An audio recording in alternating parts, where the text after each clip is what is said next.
আপে কি রান আপের একটা কোচিং পয়েন্ট বলো তো? প্রথমে স্মুথ রান আপ, তারপরে জোরে।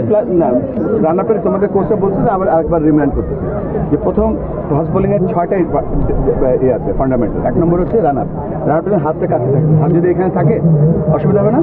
এখানে আসো বাবা, তুমি এখানে ওদিকে থাকো, তুমি মনে বল করছো। হ্যাঁ, তুমি বল করো। ঘুরতেছে না, হারাতে হবে না, কি হবে অসুবিধা হবে? আপনি বসো বাবা, বসে যান, একদম বসে বসো, পা এমনি বসো, পা ছড়া বসো। হ্যাঁ, কি অসুবিধা হচ্ছে? পা গেলে ওইদিকে নাও, পুরা পুরা দুইটা পা, আরো একটু পিছিয়ে। হ্যাঁ, এবার বল করো, এবার না ওইদিকে ওইদিকে বলো। বিজি জাম্প করে কেন? তারপরে তারপরে কি হয়? তারপরে জিনিস গেলে খুব তাড়াতাড়ি হয় ব্যাকফুট ল্যান্ডিং। ব্যাকফুট ল্যান্ডিংটা, তারপরে ফলো থ্রু ফ্রন্টফুট ল্যান্ডিং, তারপরে রিলিজ, তারপরে ফলো থ্রু। কি হলো প্রথমে? কি রান আপ,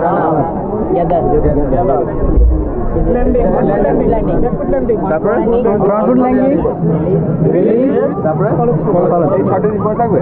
আর সবথেকে ইম্পর্টেন্ট কি? না, সবথেকে ইম্পর্টেন্ট তোমার চোখ। একটু জায়গা চোখ, তুমি কি করে এইদিকে তাকাই, যদি তাকাই গেলে হবে না। এইগুলি তোমাদের কোর্সটা অনেকবার বলছো তোমাদের।